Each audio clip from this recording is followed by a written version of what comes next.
Yo, salut Mugiwara, c'est Chapeau de Paille, j'espère que vous allez bien. On se retrouve aujourd'hui pour la review de l'épisode 36 de Dragon Ball Super, qui va voir donc la suite et fin du combat entre Vegeta et Magetta. Franchement, un superbe épisode de bout sur toute la longueur, sur toute la durée. Franchement, j'ai surkiffé cet épisode. Bon, voilà, je m'attendais plus au début du combat. Bon, je casse un peu le mythe maintenant, mais voilà, je m'attendais plus au combat contre le prochain participant directement dans cet épisode-là, que le combat allait commencer à démarrer, alors que pas du tout. Vraiment, cet épisode-là, il va vraiment prendre toute l'intégralité de l'épisode, même si on sait à la fin, voilà, qui sera le prochain combattant et ça promet un énorme combat. En même temps, il reste que Hit et Kiabe, donc ce sera forcément un gros combat.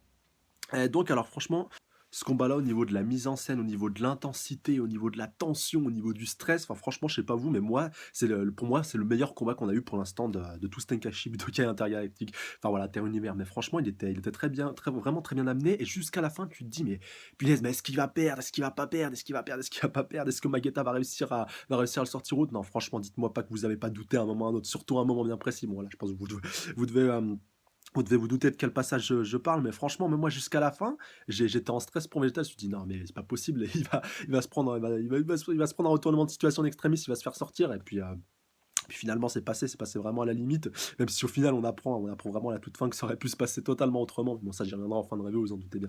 Donc, on démarre avec la suite du combat avec donc un Vegeta qui était un petit peu essoufflé. Enfin voilà, avec la cage de Magetta qui était avec la cage donc, qui avait été mis en place par Vados et par Champa, voilà, pour que la chaleur de Magetta soit encore plus importante, que les conditions, que la pression soit encore plus accentuée, si vous voulez, que Vegeta se fatigue du coup un peu plus vite, et du coup, voilà, pour qu'au niveau de l'endurance, Magetta puisse finir par l'éclater. Enfin voilà, Champa et Vados avaient à peu près tout mis en place.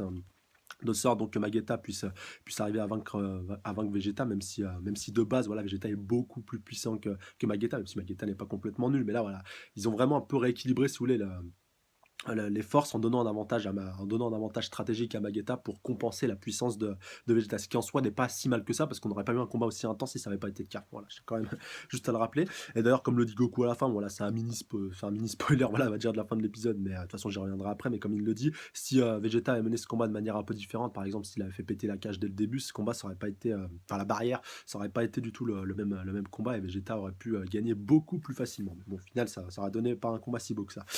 Alors, comme je vous disais, donc Vegeta qui reprend donc son offensive, et donc qui essaie d'esquiver, voilà, toutes ces différentes attaques, vu que Magetta, vous en doutez bien, va pas le laisser trop respirer trop longtemps. Du coup, il va continuer de l'attaquer pendant que Vegeta essaie de trouver une parade, essaie de trouver la solution, et essaie de trouver donc un moyen de retourner la situation à son avantage. Et donc, ce à quoi donc Magetta va pas du tout lui laisser le temps. Il va vraiment essayer de le tuer, de tuer son endurance, de le crever le plus possible, enfin crever au sens de la fatigue. Enfin voilà, peut-être pas au sens propre du terme, ça serait un peu, un peu salaud, enfin, ça aurait été dégueulasse. Surtout qu'on n'est pas là pour tuer des personnes, garder même Frost, je pense pas qu'il soit mort. Enfin voilà, après ça reste encore un débat par rapport à l'épisode précédent, mais je pense pas que Hit l'ait tué. Enfin voilà, on voit même qu'il récupère son corps à la fin, qu'il le ramène là-bas. Voilà, je pense plus qu'il l'a mis inconscient, mais encore une fois, ça reste encore une théorie à démontrer. Et donc par rapport à la suite, on voit donc que Magetta va concentrer un petit peu une sorte. Au début, je croyais que c'était une sorte d'explosif qu'il était concentré en fait sur le haut de sa tête, qui fait un petit peu office de cheminée. En fait, non, il va lâcher littéralement un paix explosif. Voilà, parce qu'entre temps, Vegeta il a essayé d'esquiver ses attaques de lave, mais il voulait essayer donc de mener une petite contre-attaque, et il pensait donc que sa tête était son point faible. Donc, vu qu'il avait déjà essayé au chapitre précédent, un peu comme un bourrin, de lui enfoncer le crâne au plus profond, mais qu'au final il était quand même ressorti, il s'est dit que s'il lui balance une attaque peut-être par cet orifice, donc par le trou de sa tête et de sa cheminée, s'il balançait, je sais pas, un Final Flash ou un canon de Garrick là-dedans, peut-être ça pourrait le faire péter de l'intérieur, et limite le mettre KO. Bon, peut-être pas le buter, encore une fois, ça aurait été un peu dégueulasse. Mais donc voilà, ça lui en donnera pas le temps, vu que Magetta va un petit peu prendre l'ascendant sur lui en lâchant un véritable paix explosif. Au début, je croyais que c'était une bombe explosive, mais en fait, ça va avoir pour conséquence de relâcher une énorme pression d'énergie, et du coup ça va repousser un peu Vegeta sur les extrémités, un peu comme quand lui était passé en Super Saiyajin à l'épisode précédent, que ça avait un peu repoussé Magetta vraiment au bord du ring. Et donc là ça l'approche vraiment de la barrière, donc il essaie un petit peu de bloquer de bloquer vraiment sa direction pour pas qu'il touche la barrière. Tout simplement, il y arrive in extremis, mais franchement ça s'est pas joué à très grand chose. Et donc il sait qu'il va falloir passer à autre chose pour pouvoir le vaincre, tout simplement. Et donc Goku, après, on a une petite anecdote de Goku qui déclare donc qu'il aimerait bien affronter Magetta. Alors je vous avoue que quand j'ai vu ça, je me suis dit non, c'est pas possible, Vegeta il va se faire sortir et c'est Goku qui va devoir finir Magetta ou autre. Enfin, dites-moi ce que vous y avez pensé dans les commentaires quand Goku a déclaré ça. Après, je sais, Goku le dit à chaque fois qu'il voit un beau combattant, enfin un bon combattant qui est en train de combattre et que lui malheureusement il peut pas affronter.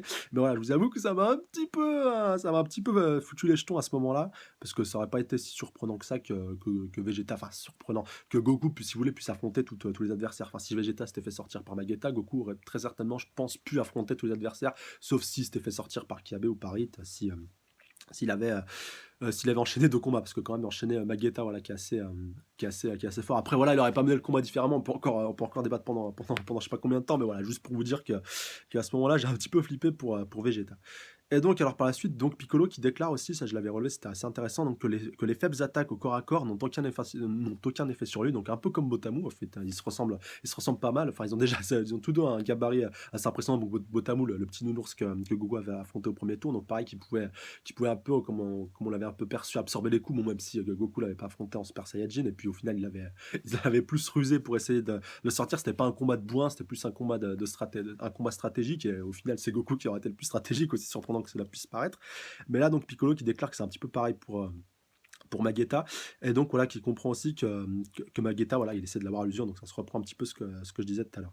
Et donc Vegeta, qui se prépare donc à exécuter son canon de Garrick. Alors voilà, j'étais un petit peu étonné qu'il n'ait pas pensé au Final Flash déjà aussitôt, peut-être que ça aurait pu marcher s'il l'avait fait aussitôt, même s'il n'aurait peut-être pas été aussi intense à cause de la pression, et qu'à ce moment-là, il y avait encore la barrière, et donc il essaie tout simplement de l'avoir avec son canon de Garrick, mais malheureusement pour lui, donc Magetta va encore une fois concentrer sa lave, donc il va se mettre un peu en mode en fusion, voilà, avec son corps qui devient un peu tout rougeâtre avec toute la chaleur qui dégage, donc ça va avoir pour effet de déconcentrer un peu Vegeta, d'un peu plus donc diminuer son endurance, et puis donc ses réserves de ki, vu qu'en plus voilà, en plus de devoir concentrer tout ça, il doit lutter contre la chaleur et contre la fatigue.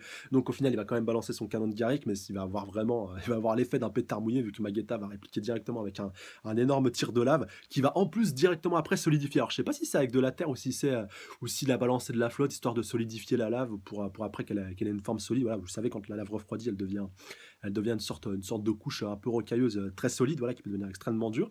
Donc voilà, ça m'a un petit peu surpris qu'il puisse donc solidifier son magma aussi rapidement, et donc ça va un petit peu surprendre Vegeta. Vous en doutez bien qu'il va essayer d'esquiver tant bien que mal, surtout qu'il y a un petit nuage de fumée qui va se dégager, et Magetta qui va prendre l'ascendant sur lui, donc qui va vraiment bondir super haut. Et ça, j'ai beaucoup aimé cette mise en scène là, parce que Vegeta depuis le début de ce combat, il se dit, bon, pour esquiver Magetta, vu qu'il peut pas voler, je vais voler, en fait, je vais rester tout le combat en l'air. Et là, c'est le seul moment vraiment dans ce combat-là où il va réussir à se faire surprendre, donc dans les airs par Magetta, voilà, parce qu'il avait sous-estimé qu'il pouvait, même s'il pouvait pas voler, il peut très bien faire un énorme bond, un énorme saut pour arriver à le surprendre. Et ça va avoir des conséquences vraiment quasi dramatiques pour Vegeta, vu qu'il va se faire surprendre, il va se prendre donc le coup de bambou que Magetta avait créé, donc en récupérant son attaque de tir de lave solidifié. Donc voilà, ça faisait une sorte de masse.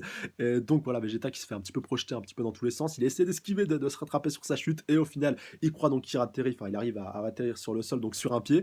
Et même malheureusement pour lui, il est en dehors du ring. Voilà, il était un peu trop focalisé sur la barrière. C'est vrai que par rapport à la mise en scène dans le chapitre, enfin dans l'épisode précédent, on était amené à penser, moi, le premier d'ailleurs, quand j'avais observé ça, que la barrière était littéralement collée au ring, alors qu'en réalité, il y a vraiment un petit interstice. Enfin, on le voit quand même vraiment en gros quand Vegeta se retrouve donc en dehors du ring, mais je pensais vraiment que la barrière était collée, donc collée au ring. Et donc, il n'y avait pas ce petit interstice entre le ring et puis donc entre la barrière, en tout cas qui n'était pas aussi important. Et donc, savoir pour conséquence l'élimination de Vegeta, mais, voilà, car il y a un mais. Donc, alors à ce moment-là, je me suis dit, non, c'est pas possible. Vegeta, en fait, on croit qu'il touche le sol, mais son pied l'évite légèrement au-dessus. Enfin, voilà. Dites-moi, dites-moi dans les commentaires ce que vous avez pensé à ce moment-là. Vous avez vu Vegeta, la première seconde, vous l'avez vu le pied au sol. Bon, voilà, comme tout le monde, je pense, on a cru qu'il était éliminé. Et donc, après, quand tu analyses un peu plus sa position, tu vois qu'il a qu'un pied au sol. Donc, ça aussi, ça a eu son importance. Comme je vous disais, moi j'ai pensé qu'il était tout simplement en lévitation et qu'il n'avait pas touché le sol. Et donc plus tard, l'arbitre va nous apprendre qu'il a tout simplement atterri sur un fragment donc, du ring explosé, et donc que ça fait partie aussi du ring, vu que c'était un ancien fragment du ring. C'est un petit peu la logique du truc, et que donc il se retrouve pas en dehors du ring.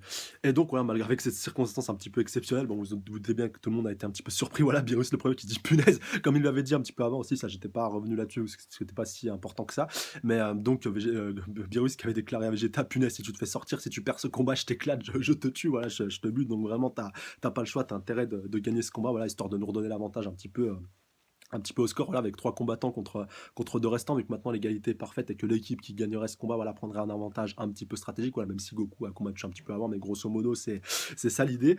Et donc voilà, Avec donc avec cette conséquence un petit peu exceptionnelle, voilà, même Ciampa lui aussi qui de son côté, était vraiment complètement excédé et j'ai beaucoup aimé quand il déclare: «Punaise, mais c'est qui a choisi cet arbitre, cet idiot d'arbitre?» Et donc Vados, voilà, qui lui répond assez froidement: «Mais c'est vous Ciampa qui avez choisi cet arbitre-là». Il lui dit: «Quoi? C'est pas possible!» Franchement, je kiffe la relation entre Ciampa et Vados qui se traitent d'idiots vraiment mutuellement à tout bout de champ. C'est pas du tout comme la relation entre Whis et Beerus qui est plus, un petit peu plus maître-élève, un petit peu plus amical, un petit peu plus fraternel aussi, je pense qu'on peut qualifier un petit peu comme ça. Voilà, ils se complètent assez bien, même si des fois ils sont pas toujours d'accord, mais voilà, ils sont pas à se tirer la bourre entre comme peuvent le faire Whis et pardon, comme peuvent se le faire pardon Vados et Ciampa.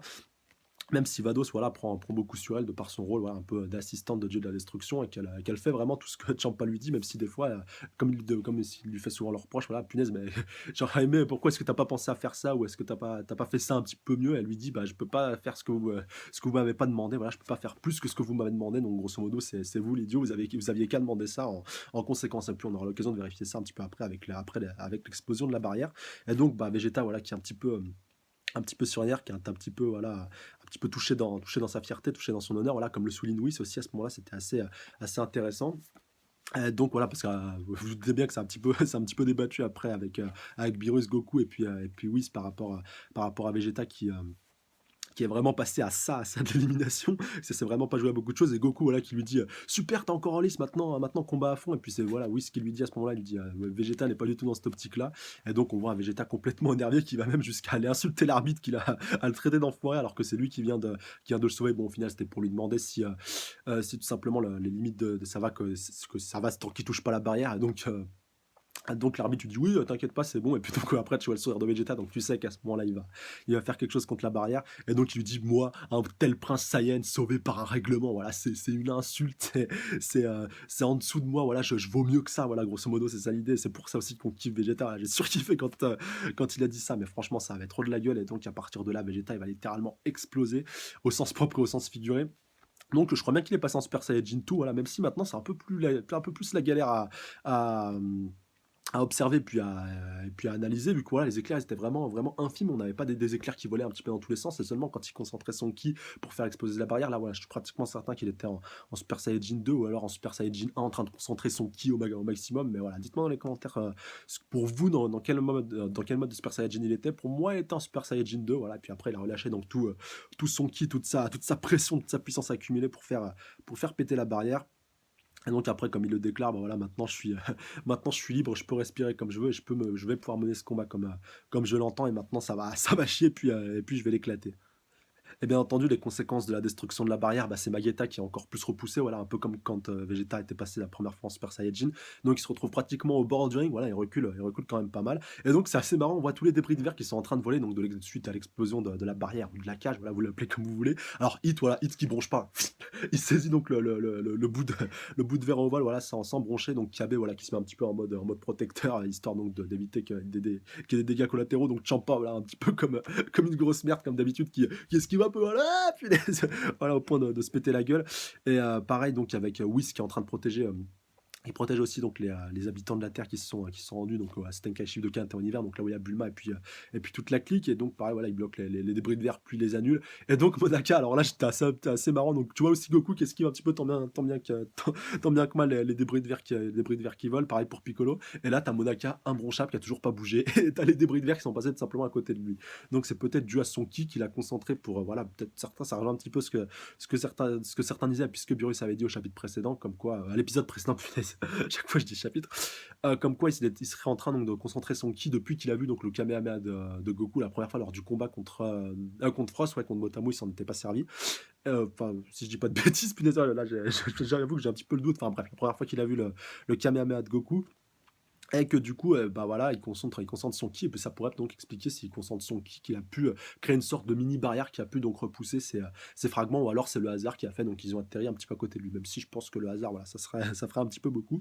Et bon, Monaka qui reste une grande énigme, et quand même les deux plus classes parmi tous les combattants qui étaient présents sur les deux côtés et qui n'ont pas encore combattu, les deux plus classes à avoir donc repoussé les débris de verre, ça reste Hit et Monaka, donc peut-être un petit teasing pour le combat final qui affronterait ces deux-là. En tout cas, je pense que ça aurait de la gueule, même si j'aimerais bien que Goku et Vegeta affrontent donc les deux derniers Saiyajin restants, même si c'est pas possible. Enfin, les deux derniers combattants restants, pardon. Et donc on verra comment tout ça ça évoluera par la suite, voilà, lors des futurs combats qui seront amenés à avoir lieu. Et donc, juste avant de reprendre donc, la fin du combat entre Magetta et puis Vegeta, donc on voit Champa qui demande à Vados pourquoi elle a pas créé une barrière un peu plus solide et un peu plus résistante. Et cette dernière, elle lui répond voilà, qu'elle a fait selon ses désirs et qu'à l'époque, voilà, enfin à l'époque, à ce moment-là, ils étaient un petit peu stressés avec Beerus, voilà, qui avait un petit peu gueulé et qui lui dit voilà, maintenant on n'a pas le temps, fais au plus vite, fais ta barrière. Et donc, pareil, ça va avoir pour conséquence la haine, la colère de Champa qui lui dit punaise, tu te fous de moi, voilà, t'es vraiment un idiot, tu fais vraiment n'importe quoi. Puis elle lui dit bah, je fais simplement ce que vous me demandez. Et aussi, voilà, un petit point important par rapport à la barrière avant que j'y pense et que j'avais pas souligné tout à l'heure, c'était donc par rapport à la circulation de l'air, voilà, au début de cet épisode-là, même si ça n'avait pas autant son importance que ça, je pense que c'est bien quand même de le souligner avant de passer totalement à la fin de ce combat-là.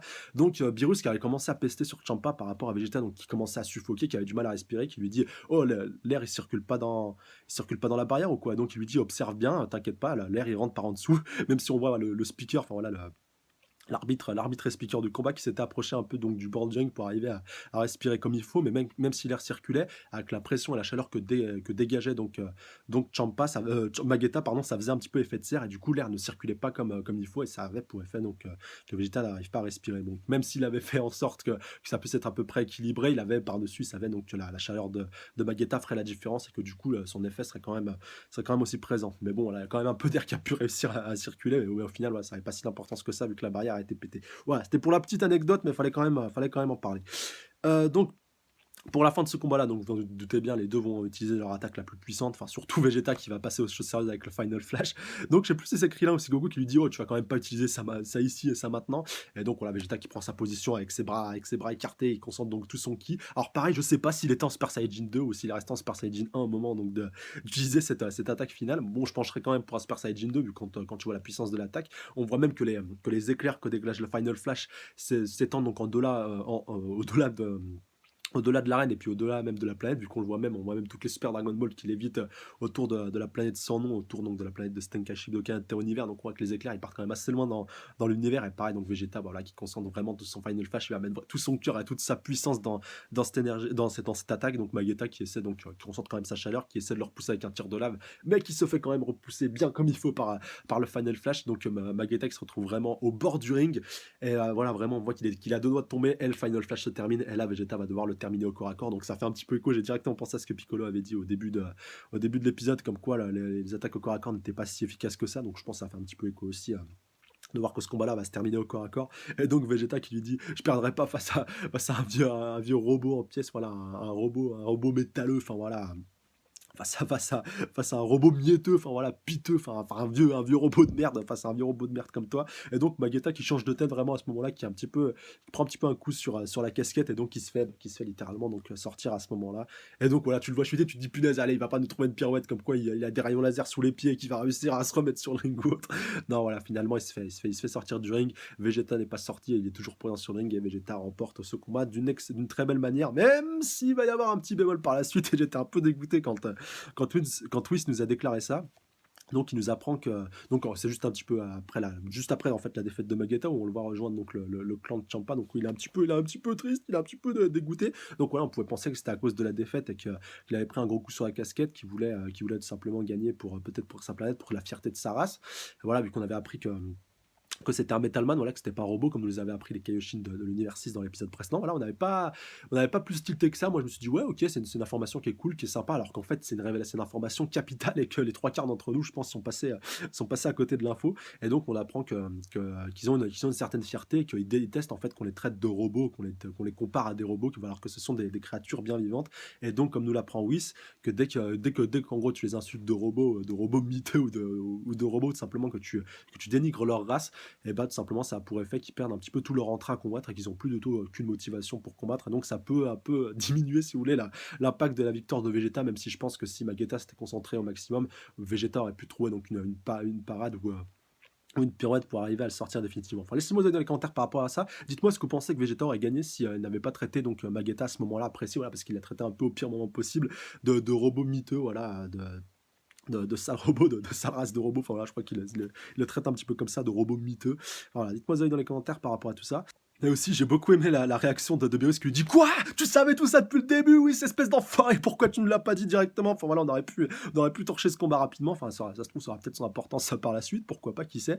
Mais franchement, là, donc, je comprends totalement Beerus, même si Goku lui dit: «Non, non, Beerus-sama, vous avez tort». Enfin voilà, ça aurait cassé un peu l'intérêt de ce combat et moi même si moi je l'avais affronté, j'aurais pas aimé le savoir et donc il demande à Vegeta si lui pense pareil et là tu vois que Vegeta il regarde Hit et Kiabe voilà qui fixe vraiment les deux, surtout Hit, donc tu te dis quoi, c'est Hit qui va rentrer sur le combat et je me suis dit non, ça c'est du teasing exprès annoncé, mais ce sera finalement Kiabe vu qu'après la caméra change de plan, enfin la caméra, que le plan, l'animation change de plan pour se concentrer sur Kiabe, donc qui se lève et puis donc qui décide de prendre les choses en main pour aller affronter Vegeta Sama et l'épisode se termine là-dessus. Donc, ça nous apprend donc deux choses sur Vegeta, qui voulait faire un peu une démonstration de puissance pour les deux derniers combattants, donc que sont Kiabe et puis Hit, et on sait aussi qu'il a pas mal envie de les affronter, surtout Kiabe, vu qu'il lui avait dit que s'ils se rencontraient, voilà, qu'il ferait un beau combat entre Saiyajin, voilà, qu'il avait beaucoup envie donc déjà de rencontrer les Saiyajin de la planète, de l'univers 6, donc de l'univers de Champa, et puis aussi de les affronter, et donc c'est pour ça aussi qu'il s'est autant décarcassé dans ce combat-là, même s'il c'est un petit peu fatigué, et je sais pas s'il sera au top de sa forme pour affronter Kiabe, surtout au vu de la preview de l'épisode précédent, du prochain épisode. Alors maintenant, je vais être clair avec vous pour ceux qui n'ont pas vu cette preview. Alors, quelque part, j'aurais aimé pas la voir, moi aussi. Voilà, bon, j'ai un peu craqué, je l'ai vu. Mais franchement, si vous l'avez pas vu, ne la matez pas. Ne la matez surtout pas. Vous allez vous gâcher tout le suspense et tout le plaisir de ce combat face à Kiabe, parce qu'il y a un élément assez important et j'ai pas envie de vous le spoiler. Voilà. Enfin, je vous le dis direct maintenant parce que je vais parler de la preview à partir de maintenant. Donc, partez maintenant si vous voulez pas vous faire spoiler la preview et si vous voulez vous garder toute la surprise pour l'épisode de la semaine prochaine. Voilà, c'est bon? Vous êtes parti, voilà. Bon, bah maintenant, c'est à vos risques, et périls. Donc, dans la preview, on voit le début du combat entre, vous en doutez bien, entre Kiabe et puis notre ami Vegeta. Donc, qui va être un combat assez relevé, quand même, de très très haut niveau. Même si on voit quand même qu'au début, Vegeta a l'air de dominer les débats, vu qu'on voit Kiabe va le dinguer un peu dans tous les sens. On voit même Beerus et puis Champa un peu offusqué, choqué de voir. De voir comment Vegeta le traite. Après, voilà, c'est les images, comment elles sont montées pour nous amener à croire certaines choses, alors que peut-être au final pas du tout. Voilà, c'est comment moi j'ai ressenti cette preview. Et donc après, on voit, on voit Kiabe, voilà, qui se transforme en Super Saiyajin. Alors là, j'étais un petit peu choqué. Je me suis dit, oh, c'est quoi ce délire? Le gars, il nous dit qu'il connaissait pas le Super Saiyajin au début du tournoi et maintenant il le connaît, mais voire même il le maîtrise. Alors, est-ce qu'il l'a réussi? Est-ce qu'il l'a éveillé? Moi, ma petite théorie, voilà, de cette fin d'épisode, c'est qu'à force donc de voir Goku et puis Vegeta combattre en Super Saiyajin, vu que quand même là, il a eu deux trois combats qui ont pu lui montrer comment ça se passait. Il va lui aussi réussir à l'éveiller en concentrant son ki à l'intérieur de lui, voilà, vraiment en faisant exploser pardon, sa colère. Et donc il va réussir à libérer, donc à éveiller son Super Saiyajin. Voilà, en soi, Goku, c'était un petit peu, un petit peu pareil la première fois qu'il l'a éveillé sur Namek Punaise, face à Freezer. Donc à moins qu'il apprenne, voilà, ou que la déception qu'il a eue par rapport à Frost, hein, elle est un petit peu énervée, elle a un petit peu titillé sa rage, et que d'apprendre que quelqu'un qu'il admirait, qu'il considérait un petit peu comme un héros, auquel il voulait ressembler, est en réalité la dernière des merdes. Voilà, peut-être que ça l'a énervé. Ou alors, petite autre théorie, que si Vegeta lui apprend donc que la race des Saiyans a été totalement exterminée par la race de Frost par Freezer, donc sur la planète Vegeta dans l'univers 7, donc dans l'univers de Beerus. Donc peut-être que d'apprendre ça, que tous les Saiyans ont été tués, qu'il y a eu une extinction de Saiyan, peut-être que ça aussi, ça va le titiller, ça va l'énerver, ça va lui faire éveiller son Super Saiyajin. Pourquoi pas? Voilà, c'est deux petites théories. Laissez-moi la vôtre aussi dans les commentaires, réagissez aussi par rapport à celle-là dans les commentaires, laissez-moi vos avis par rapport à tout ça, et surtout, j'ai beaucoup aimé dans la fin dans cette preview-là, même si encore une fois, c'est un autre gros spoiler, donc Vegeta va passer en Super Saiyajin Blue, bon, quelque part, on pouvait un petit peu s'en douter,